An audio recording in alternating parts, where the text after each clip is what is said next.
فينا من جروح الزمان أكبر قهر وأعظم حزان. هذه المرثية مقدمة من أبو أصيل شمسان محمد أحمد العديني وأم أصيل رثاء وحزن بعد وفاة الطفلة لطيفة عادل وأخوها الطفل ناصر عادل العديني الذي وافاهم الأجل أثر حادث مروري. رحمة الله تغشاهم، يعزوا بها نفسهم وكما يعزوا كافة الأهل والأقارب. والقصيدة تحكي وتعبر بما فيها. أداء الشاعر أيمن هيزان.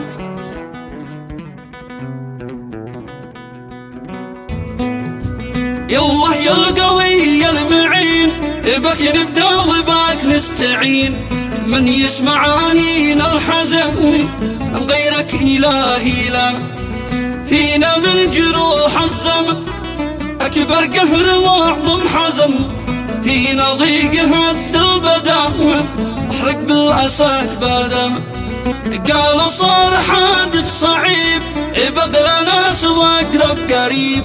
صابنا بعلم النحن أعظم فاجعة جاتنا.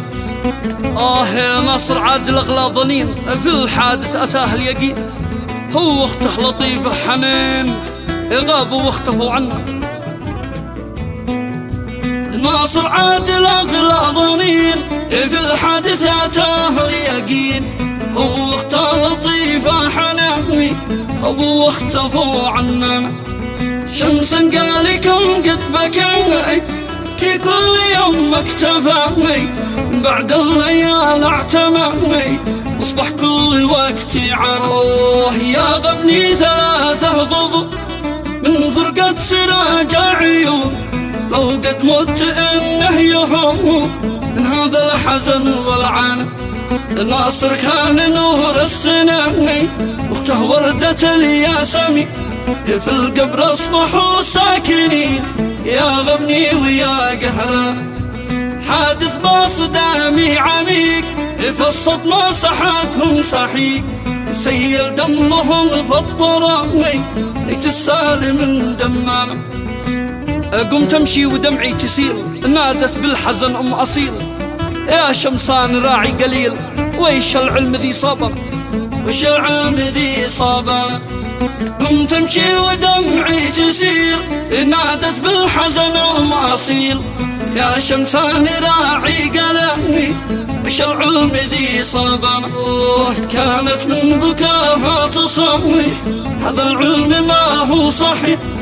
يا شمسان قلبي جراني صاب اخوتي قل لنا. صاحت يا حسرتي يا لا تشل اخوتي. خذ روحي فدا نصرتي الله لا تفرق بيننا. والعمه على اولادها حرقت مهجة اكبادها. ما زادت دوا فادها تصرخ يا حزنها. اي والله الله يعين. والعمه على اولادها حرقت مهجة اكبادها. ما زادت دوا فادها تصرخ يا حزننا.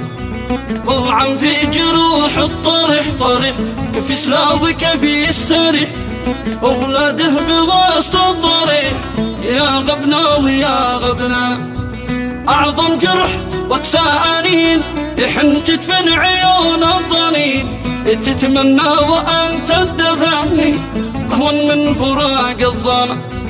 يا ود العنا والجراح مسرع غاب ناصر وراح. غبني يا لطيفة وآه طقت بعدكم أرضنا. يا عم الحزن بايهون يا عمه فداش العيون. برثيكم بدمع الغبون وعزي جميع أهلنا. والله يجعل أولادكم الجنة شفاعة لكم. من ربي جزا صبركم يغلى من ضياع عياننا. والختم الصلاة والرسول مشكاة الهدى والعقول. صلت والمدامع سيوف المختار مرسولا.